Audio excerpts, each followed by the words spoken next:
La Iglesia Católica dio la alarma.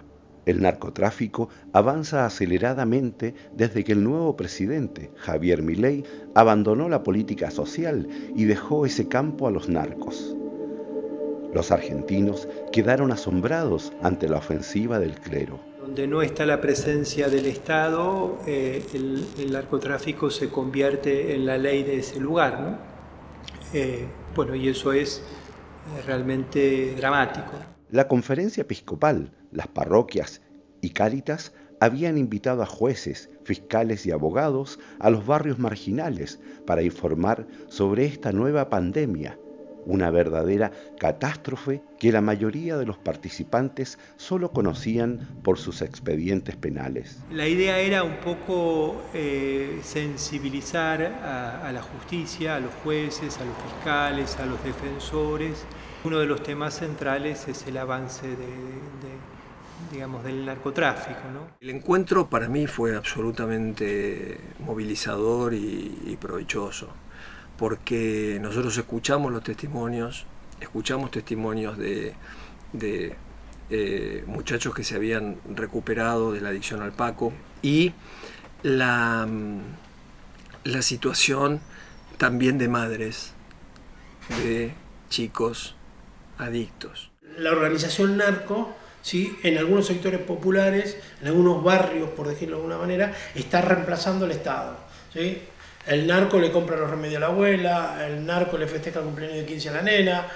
Ese reemplazo, esa sustitución que está haciendo la organización narco del Estado, y si el Estado no reacciona a tiempo, va a ser compleja después combatir. Tenemos un gobierno, actualmente, va a ser 1 año y medio, que está contra el Estado, ¿no? Está contra el Estado en todas sus formas, porque yo no creo que el Estado sea solo bueno, tiene su lado negativo, pero esa parte positiva que es de cuidado, de redistribución, es cuestionada públicamente. Ejemplos concretos de cómo las políticas de Milei abren la puerta al crimen organizado. La posesión de armas se legalizará, siguiendo el modelo estadounidense. Los ciudadanos de bien deberían poder defenderse, explicó Milei. No mencionó que los narcos ahora también se pertrecharán con todo tipo de equipo militar. El año pasado impulsó la ley del blanqueo. Este lavado de dinero permitió a los evasores fiscales traer legalmente a Argentina sus fortunas escondidas en el exterior. Llegaron más de 23.000 millones de dólares estadounidenses, procedentes de dudosas fuentes. Lo que es seguro es que Milei intentó ocultar la identidad de los blanqueadores de dinero. Se privatizaron las autoridades de control estatal en las riberas del río Paraná. La materia prima para la producción de droga, la pasta base, se introduce de contrabando al país a través de esa hidrovía. Se disolvió la Administración Nacional de Puertos, al igual que la Dirección General de Impuestos, y ambas serán reemplazadas por autoridades nuevas y supuestamente más eficientes. Milei cerró el Instituto de Lepra y Tuberculosis, así como el de tratamiento del cáncer, y recortó además el presupuesto para enseñanza e investigación. El Poder Judicial y los organismos reguladores también están bajo ataque, ya que a su juicio el Estado es la raíz de todos los males. Y tiene el dinero para comprar voluntades o para comprar alimentos.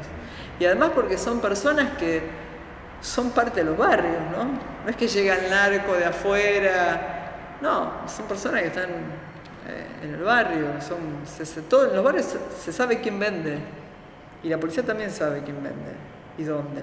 Desde diciembre de 2023 gobierna el ultraderechista Javier Milei, que se autodefine como anarcocapitalista. Recortó radicalmente la política social pública, que ya había sido severamente recortada por los gobiernos anteriores. Ahora, los que participan en las protestas ya no reciben nada, según la voluntad del gobierno. Milei congeló las jubilaciones y solo da medicamentos vitales a los viejos con ingresos inferiores a 1,5 haberes previsionales mínimos, en ese momento 420.000 pesos. Se liberalizaron los alquileres y los precios de los alimentos. La obra pública fue suspendida. Alcantarillados, diques de contención, protección contra incendios, hospitales. Más de 50.000 empleados del sector público perdieron su trabajo. Milei hace campaña con la motosierra. El presidente Milei tiene la concepción de que el Estado es un obstáculo en la vida de la gente. Eso lo ha dicho, no es que estoy inventando algo, tomo lo que ha dicho. Él ha dicho que es peor que la mafia. Entonces lo que busca es reducir el Estado. Por otro lado, él trazó una política pública, en este caso, de lo que llamaríamos eliminar intermediarios, bajo el preconcepto de que todos son corruptos y que explotan a la gente. El problema de los planes sociales hoy serían 140.000 pesos, pero en su momento, desde el Ministerio de Capital Humano, se congeló el salario social, el salario del que estoy haciendo referencia, y quedó en 70.000 pesos. El término intermediarios se refiere a los movimientos sociales que organizan en las villas, clubes y comedores populares. A ellos, y no a los narcos, Milei ataca de frente. Yo escuché que hay narcos que están ayudando a los comedores para que le puedan dar de comer a la gente, porque hay muchos comedores que se cerraron y no tienen suministro, y entonces sí me enteré de esa, que los narcos están ayudando con mercadería a los comedores. En este año de gobierno de Milei se aceleró por 200, es decir, hoy el control que tiene el narcotráfico de los territorios donde antes nosotros caminábamos tranquilos, donde antes las cooperativas generaban oportunidades, no digo que no existía la venta de droga, pero era como si este fuera el campo de disputa, nosotros estábamos acá y a esto le quedaba este cuartito, y eso se dio vuelta, digamos. ¿Ese es su plan o es coincidencia? Es muy difícil que una juventud que esté inmerso, no toda, pero un sector que esté inmerso en la pasta base o en el Paco, tenga capacidad de rebelión contra un modelo que oprime. Y por eso esa es la herramienta de control social.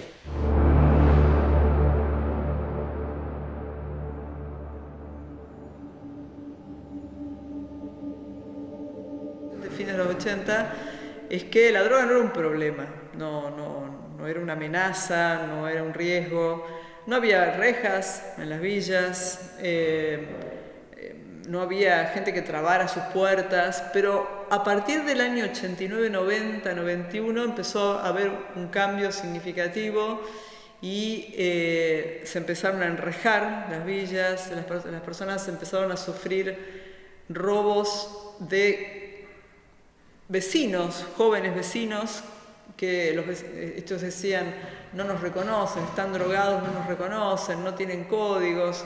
Entonces había situaciones como de irrupción, romper puertas y entrar a las viviendas. Entonces, a partir de los 90 hubo un cambio muy grande en ese sentido, y el delito empezó a estar asociado a las villas y a la droga, cosa que no pasaba antes. Y es curioso porque todos sabemos ya a esta altura que la entrada masiva de las drogas en Argentina arranca a fines de los 80, principios de los 90, y es coincidente con la ley, con una ley que es mucho más restrictiva y punitiva de la que había durante la dictadura militar, que es la ley que se sanciona en el año 89, que todavía está vigente, prácticamente sin cambios, que es la 23.737.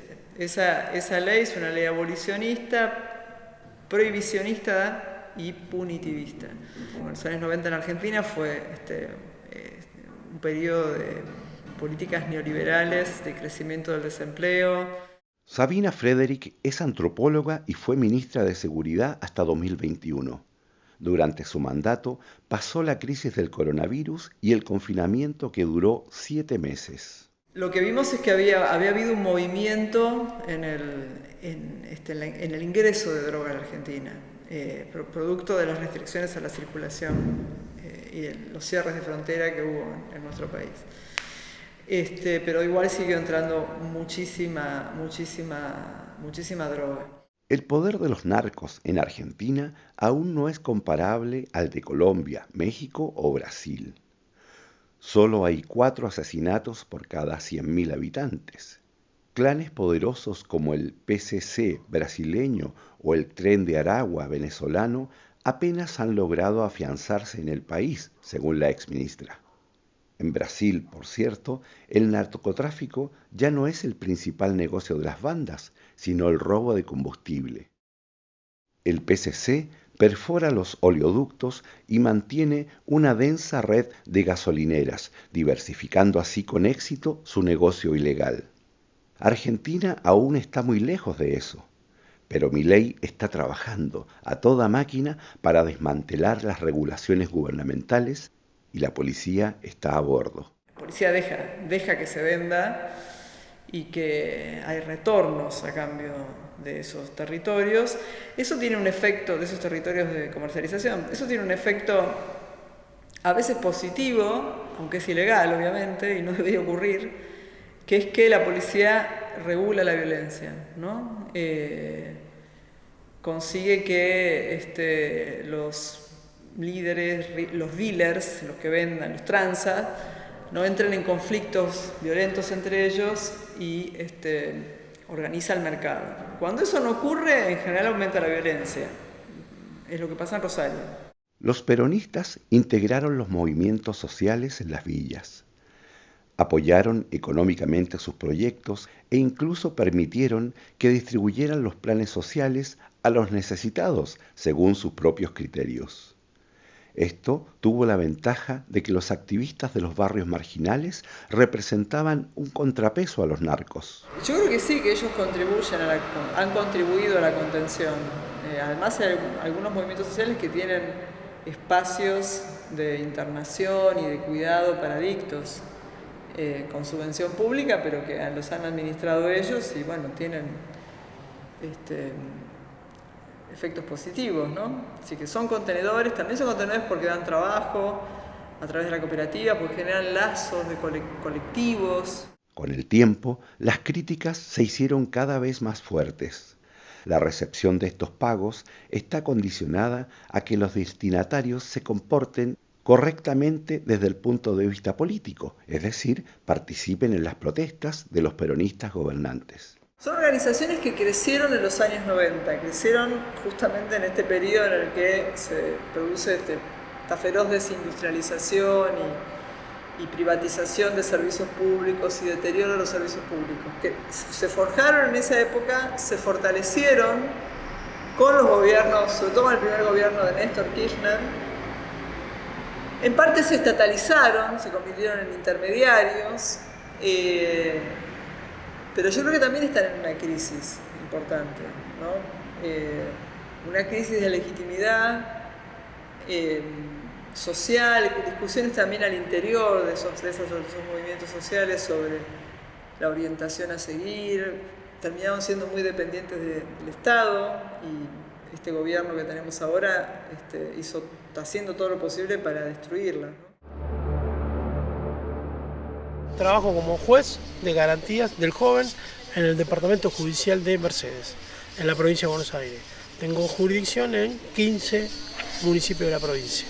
En la zona de mi jurisdicción, ¿sí?, que es un poco, la gran mayoría es interior de la provincia, son más pueblos pequeños. Lo que sí noto es mucho más narcomenudeo. Hoy el juez visita un proyecto residencial y de capacitación para niños y jóvenes cerca de Luján. Me buscó en la terminal de autobuses. Él conoce bien este establecimiento.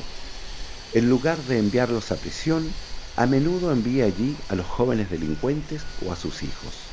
Por supuesto, no me permiten filmarlos. ¿Qué papel juega la policía en el narcotráfico? Frente a la cámara, el juez se expresa con mucha diplomacia. La policía en todo este contexto deja mucho que desear, ¿sí? Los comentarios que te hacen los pibes hablan de una blanca corrupción policial, ¿sí? en los pequeños pueblos. Actualmente, la responsabilidad penal comienza a los 16 años de edad. A partir de los 18 se aplica la legislación penal para adultos. Durante estos 2 años hay una zona gris. En algunos casos tiene sentido dejar claro al joven infractor dónde reside su propia responsabilidad y que debe poner orden en su vida por sí mismo, por ejemplo, con formación profesional y normas claras. Pero la represión pura no logra nada. La prisión es el peor lugar para un joven. Sin embargo, no se debe abandonar al joven o al niño simplemente a su suerte. Luego siguen con sus robos, ya que no pasa nada. Cuando eso pasa, a veces los vecinos toman la justicia por su mano, la peor solución posible, según el juez. El Estado debe intervenir, en algunos casos con prisión y en otros, en el caso de jóvenes menores de 16 años, con el apoyo de trabajadores sociales e instituciones como esta en Luján. Lamentablemente, los delitos que involucran a niños están aumentando y aparecen regularmente en las tapas de los diarios. Las drogas juegan a menudo un papel importante, pues en las villas incluso niños de 10 años se familiarizan con ellas. Ahora, el gobierno de Milei quiere rebajar la edad de punibilidad de 16 a 14 o a 13 años. Eso es una tontería, puro populismo, afirmó el juez. Traería como clientela seguramente la misma que seguimos teniendo nosotros, chicos de sectores vulnerables con una visión y una intervención netamente punitiva. No sirve absolutamente para nada. Aparte, estadísticamente los números no dan. Es una medida absolutamente demagógica, punitivista. Omar Giuliani es el referente del establecimiento. En el lugar viven 25 niños y jóvenes cuyos padres están en prisión o están abrumados por su crianza. Asisten a la escuela primaria comunitaria, que está reconocida por el Estado, pero recibe solo una financiación mínima. Aquí también reciben clases los niños del barrio, 60 en total. En estos momentos todavía estamos en vacaciones escolares. Su escuela secundaria, con unos 100 estudiantes, se encuentra cerca de aquí. La otra parte que está en la escuela secundaria, ahí tenemos la parte de cerdos y la parte de la industria láctea, donde producimos cerdos y ensalchetamos leche a partir del tambo, y donde la escuela de los pibes y pibas se reciben de técnicos agropecuarios. En algún momento soñamos, es decir, si nosotros queremos hacer la reforma agraria, ¿quiénes van a ser los técnicos que nos asesoren y que construyan ese pensamiento? Bueno, es un pequeño, un muy humilde aporte a ese que en los sectores populares tenemos capacidad de pensar y de construir práctica y teóricamente ese otro mundo. ¿Ustedes reivindican la reforma agraria? Sí, reivindicamos que la tierra es de quien la trabaja, básicamente. Y en un país como la Argentina, donde hay grandes extensiones de tierra y donde las vías navegables del Paraná son las venas abiertas de Latinoamérica, que nuestra vida y la vida de los pibes se va por ahí. El agronegocio en la Argentina, vemos los incendios en el sur, los incendios en Corrientes y demás, que tiene que ver con la ampliación de la frontera agropecuaria, una frontera agropecuaria que tiene que ver con el monocultivo y el negocio. Eso es correcto. Durante décadas, el interior del país se ha despoblado para dar paso al cultivo a gran escala de soja y maíz, pero los movimientos sociales permanecen en silencio sobre un tema sensible. Nos llevan a vivir en centros urbanos como el conurbano bonaerense, el cordobés, el de Rosario, el Gran Rosario o Tucumán, donde es invivible, donde las condiciones de vida son donde se reproduce la marginalidad y donde se reproduce el acumulado de un modelo que lo que hace es precarizar la vida. Sin agua, sin cloacas, sin vivienda, sin escuelas, sin salud, donde esa concentración lo que hace es favorecer y permitir que haya grandes extensiones de campo y de tierra en manos de los terratenientes. ¿Por qué, a diferencia de Brasil y Paraguay, ¿En Argentina no se reclama expropiar al menos parcialmente esas tierras y establecer cooperativas? Los movimientos están presentes en las calles de Buenos Aires, pero el reclamo de reforma agraria no se escucha allí. ¿Por qué es eso? ¿Es porque las personas que han sido desplazadas del interior del país generalmente no quieren regresar allí? ¿Por qué a pesar de la mecanización, la agricultura es un trabajo muy duro? ¿O esto también tiene que ver con el hecho de que la demanda de reforma agraria se considera poco realista y utópica, sobre todo porque fueron los gobiernos peronistas los que promovieron masivamente el cultivo de soja y despoblaron el interior del país? En cualquier caso, llama la atención que las reivindicaciones de los movimientos sociales argentinos se refieran a su vida en la ciudad, más cloacas en los barrios marginales, más planes sociales, más diversidad. El lema no es expropiación de los terratenientes o cooperativas agrarias. Omar tampoco quiere quemarse la boca. Son debates que hay que dar, también hay que pensar, como yo decía antes, la batalla de ideas y la batalla cultural es un proceso que hay que darlo, sería medio ingenuo pensar en transportar lo urbano al campo. Porque, hay cuestiones culturales, aprendizaje. Ahora, eso se tiene que dar en un proceso, en un tiempo, porque además se ha destruido lo periurbano. Lo periurbano, aquello que era el cordón verde que abastecía las urbes de verdura y demás cuestiones, han sido destruidas. Las granjas de esta zona se han vuelto poco rentables porque el Estado no ofrece subsidios ni otro tipo de ayuda. En los pueblos prácticamente no hay trabajo. El trabajo está en la ciudad, no en la industria, sino en las calles. Narcoestado, no existe narco si no existe un Estado que permite o es socio de esa cuestión, si queremos verla delictiva. Como que tiene dos aristas. Uno es lo delictivo, lo criminal, por decirlo de alguna manera, y otro es lo que sucede en el control social, sobre todo de nuestra juventud, de nuestros pibes. Y en un punto también se empieza a construir como una nueva economía regional, y de subsistencia familiar. Ya no es el pibe que es soldadito del narco, que lo opta conjuntamente con el jefe de calle de algún sector de la policía, sino que además es la familia. Porque no tiene laburo, porque no tiene forma no hay trabajo. Los trabajos que aparecen son indignos porque laburás todo un día y capaz que cobrás 8.000 pesos por día, 10.000 pesos, 15.000 pesos, cuando eso en el marco del proceso del narco lo hace en un rato. Entonces empieza a crearse, a subsistir como una herramienta de economía familiar.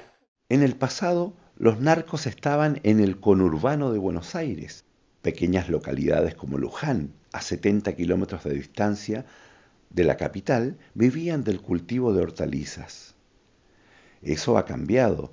Las empresas inmobiliarias compran los terrenos disponibles para construir barrios privados exclusivos.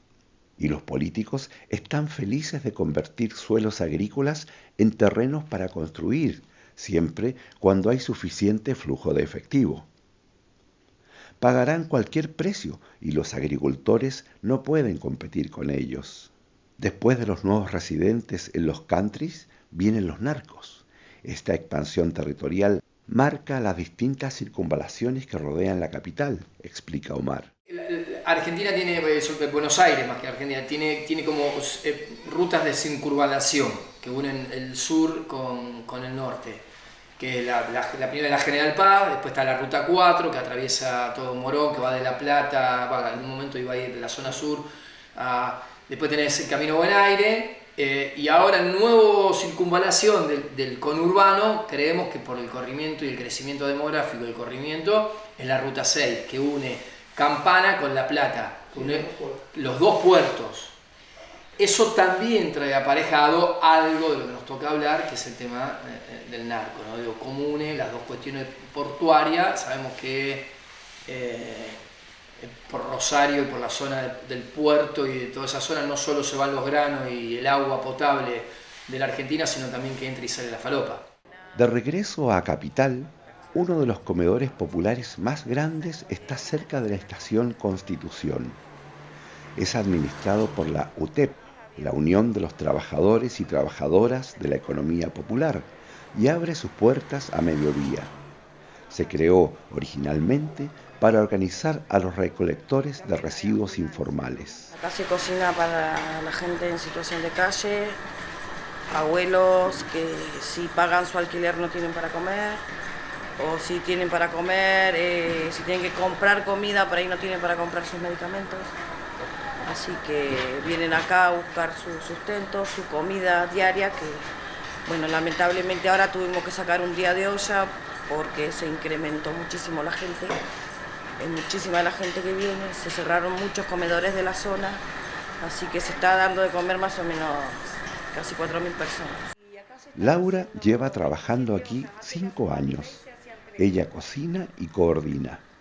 Un trabajo a tiempo completo, dice, incluso si solo se puede abrir 2 veces por semana, lunes y viernes. Tiene 51 años y alquila una habitación en una pensión. Antes recibía diversas prestaciones. Ahora solamente la tarjeta alimentar y la mitad de un salario social complementario. ¿Ella es la cocinera? La ciudad autónoma de Buenos Aires, capital, es gobernada por la Alianza Conservadora PRO, que apoya al ultraderechista Milei a nivel nacional. Pero mientras el Ministerio de Capital Humano de Milei deja que los alimentos se echen a perder en los galpones y solo revela sus existencias bajo presión judicial, el gobierno conservador de la ciudad apoya algunos comedores populares. La ciudad te manda 1.800 raciones y no nos alcanza, la verdad que no nos alcanza. Pero tiene que alimentar a 4.000 personas.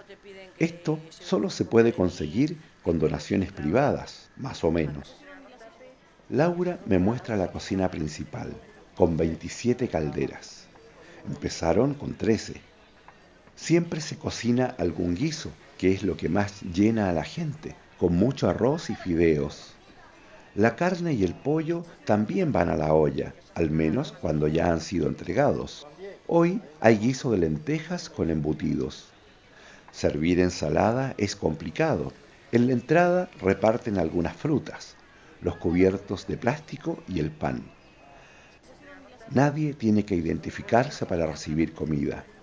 Entre otras ollas, piden fotocopia del DNI. La UTEP no discrimina a nadie, dice Laura. Aquí se cocinan calabazas y en otra olla fideos. A todo el mundo le gusta eso. Hay una parrilla grande en la parte trasera, pero la carne se ha vuelto prácticamente inaccesible. Un verdadero lujo. La cocinera está aquí desde la mañana para prepararlo todo.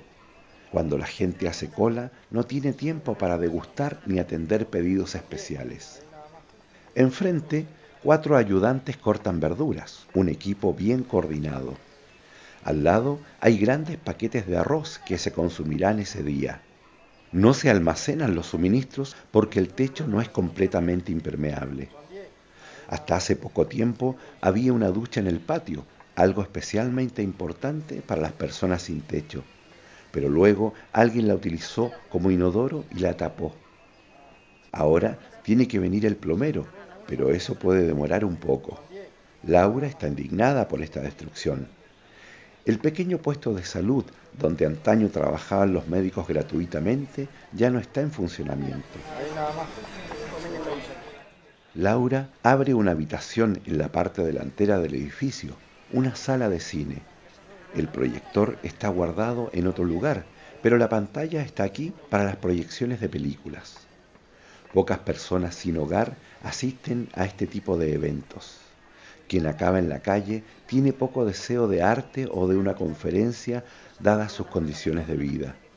Al lado está la sala de computación, también cerrada con llave.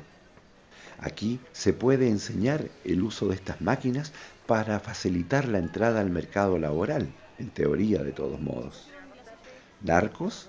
Claro, están presentes en todo el barrio, pero aquí no entran, dice Laura.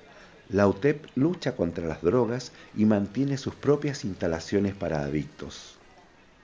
En el edificio de administración me encuentro con Nicolás Caropresi, uno de sus referentes. Estudió antropología, pero no se graduó. Para él, su trabajo aquí es más importante. Una venta ambulante, cartoneando, qué sé yo, ha pasado que cayó el nivel de consumo y el nivel de poder adquisitivo de la sociedad argentina. Entonces hoy vos podés salir a vender a la calle, antes tenía que estar 8 horas dando vuelta para más o menos hacer unos ingresos que te permitan parar la olla, es decir, levantar una comida. Hoy tienen que estar 15, 16 horas y quizás ni con eso alcanzan a lograr un plato de comida para toda la familia todos los días. La motosierra social de Milei allanó el camino para los narcos. No se trata, en primer término, de un mero lucro, ya que lo que circula en las villas no es una droga de alta calidad y cara como la cocaína, sino un producto de desecho de la producción de la cocaína. Llamado paco o crack, está mezclado con restos de vidrio y residuos metálicos y contiene detergentes, queroseno y trementina. También existen drogas sintéticas como el fentanilo, que son baratas de producir pero muy peligrosas. El paco, el crack, el fentanilo, todas las expresiones son intencionalmente una política de genocidio lento, digamos, sobre un sector de la sociedad que no hay otra perspectiva que se mueran sin hacer demasiado quilombo. Que la única política para el sector de la juventud, de los excluidos, es dejen que se mueran lentamente, o por los conflictos de la delincuencia, matándose entre ellos, o terminando en un penal, o drogándose muertos en una esquina. Los narcos, cree Nico, incluso regalarían el paco o el crack para controlar a la gente para la que el modelo económico imperante no tiene ningún uso. Hoy en día, vender la merca, es decir, la droga, es la forma más fácil para un joven que vive en un barrio o en una villa de ganar dinero. Muchos pibitos salen a vender droga, le pagan 50.000 pesos el día de trabajo y además le regalan para que consuma. Y el único que tiene dinero en el barrio, y en eso se empieza a convertir en una referencia, ya no solo por el uso de la violencia, es decir, antes el narco controlaba el territorio pura y exclusivamente porque eran los que tenían las armas y cagaban a tiro a quien querían, a troche y moche, digamos. Y nosotros además teníamos una política fuerte de lucha contra el consumo, sobre todo, también contra el narcotráfico, etcétera, pero una política de asistencia a través de los comedores, de los clubes, de todo eso, de sacar a los pibes de la calle, que es donde da vuelta el mal, por decirlo de alguna manera, pero no encerrándolo en la casa, sino llevándolo a compartir y generando el deporte, el estudio y todas esas cuestiones que a pesar de lo negativo de la situación del sector, permitía pensar y proyectar en algunas formas diferentes de vida. Bueno, hoy con todo eso destruido, y el único que tiene plata en el territorio es el narco. La política de Milei es responsable de esto. No solo los recortes en las jubilaciones o en la asistencia social, sino también en el blanqueo. La ley para lavar legalmente dinero. Fue responsable también de su ataque a las agrupaciones que habían sido una fuerza contra los narcos en las villas. En algún momento en las organizaciones sociales teníamos alguna forma de poder organizativo y de contener y de orientar las necesidades del territorio. Por un lado, por la actividad militante que realizamos la mayoría de los compañeros y la compañera, de estar constantemente en el territorio, en el barrio, de tratar de atender y acompañar las problemáticas que hay en esos territorios, y porque también muchos de los compañeros de esos territorios se organizan en nuestras organizaciones para esto mismo, para ir buscando respuestas a los problemas que van encontrando, pero además teníamos un acompañamiento del Estado en esa presencia, de la misma manera que lo hacía la iglesia, los clubes de barrio, la sociedad de fomento, las organizaciones sociales a través de los comedores, los bachilleratos populares, las cooperativas. Era una forma de tratar de generar algún nivel de organización en la comunidad de esos territorios, que por lo general están en los márgenes de las grandes ciudades, medio a la buena de Dios, siempre alrededor de basurales, de tierras contaminadas. Es los lugares que ha encontrado la gente para vivir cuando ni el mercado ni el Estado resuelven tu problema de acceso a la vivienda, al trabajo, un montón de cuestiones. Entonces nosotros ahí teníamos un rol que era como la última frontera frente al narcotráfico. Era los únicos que hacíamos un combate, y no era tan cuerpo a cuerpo, aunque muchas veces ha sido cuerpo a cuerpo, pero no era tan cuerpo a cuerpo, sino que tenía un valor simbólico, digamos. La gente se volcaba a la organización social para la búsqueda de solución de problemas, etc. Lo que pasó concretamente con Javier Milei es que decidieron dar por terminada cualquier política de asistencia a los barrios populares, sobre todo si era a través de algún tipo de organización social, eclesial o lo que sea. ¿Será que Milei está conscientemente allanando el camino para los narcos? ¿Para evitar futuras rebeliones? El arzobispo de La Plata, que vivió muchos años en una villa, no quiere comprometerse. Sí, puede ser que haya alguna planificación. La verdad que se me escapa un poco a mí esa mirada. Sí, ciertamente son descartados, sí, ciertamente son sobrantes. Carrara fue el primer sacerdote villero en ser nombrado obispo por el Papa Francisco y el año pasado incluso arzobispo de La Plata.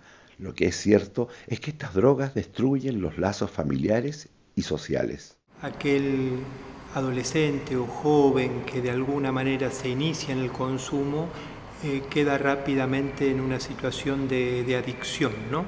Está la abstinencia como para el deseo de consumir, que por ahí le sacan la plancha a la mamá, ¿no? y la van a vender.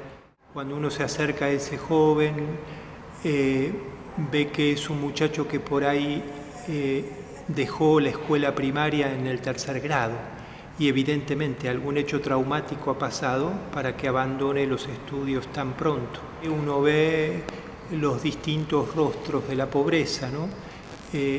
El consumo también y la problemática de la tuberculosis, el consumo y el tema del VIH, el consumo y la hepatitis B.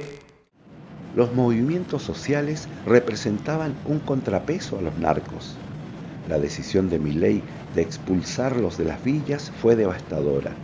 Por supuesto, el arzobispo está consciente de las críticas sobre la gestión anterior respecto de las prestaciones sociales. Los gobiernos peronistas anteriores habían dejado en gran medida la distribución de estos beneficios en manos de las organizaciones y algunas de ellas habían sido desviadas y vinculadas a la buena conducta política. En otras palabras, los beneficiarios tenían que participar en ciertas protestas. De lo contrario, los pagos no se realizarían. Además, con ello se socavó el derecho legal a la asistencia social. En cualquier caso, estas denuncias deberían haber sido investigadas y sancionadas en lugar de destruir las redes de asistencia existentes hasta ese momento. Lo que hay que fortalecer son los tejidos comunitarios sanos, porque si no lo que avanza es ese narcotráfico, ¿no?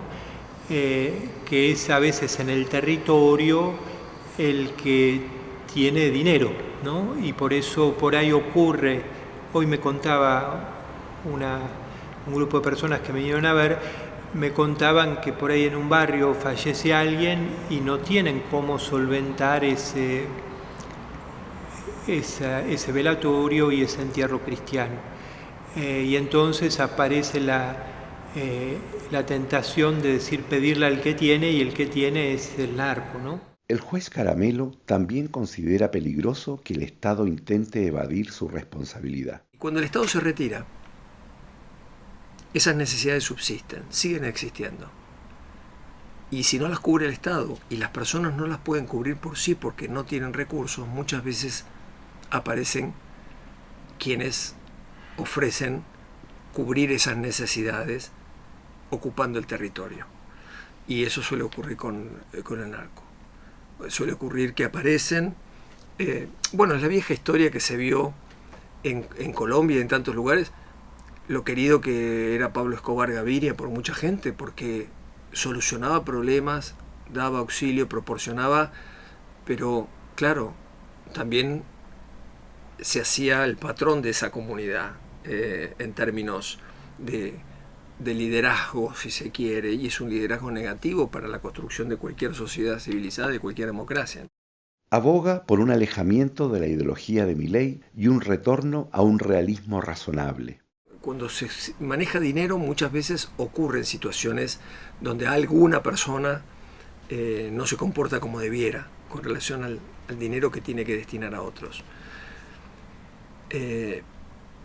Pero de ahí a desarmar, se tienen que investigar esos casos y jugar esos casos, desarmar las políticas. Entonces, yo entiendo que el gobierno actual tiene una posición que es una posición ideológica o de batalla cultural, como lo llaman, con relación a estas cuestiones. Pero más allá de eso, hay cuestiones de realismo político que indicarían que no es razonable que el Estado se retire. A juicio de la ex ministra de Seguridad, Argentina debería legalizar la droga, como lo ha hecho su vecino Uruguay. Los márgenes de ganancia caerían, el negocio sería menos lucrativo y la sustancia más limpia y menos peligrosa. Hasta el momento, la situación jurídica no está clara. Según el Código Penal, la posesión de drogas ilegales está generalmente penada, incluso para el consumo personal. Sin embargo, ya la Corte dijo en el fallo Basterrica hace tiempo que el consumo de drogas para uso personal no resultaba punible. Esta sentencia de la Corte Suprema se aplica únicamente al caso concreto, aunque en la práctica todos se basan en ella.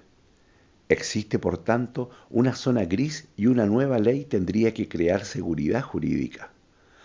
Por supuesto, hay intereses importantes en juego en la despenalización.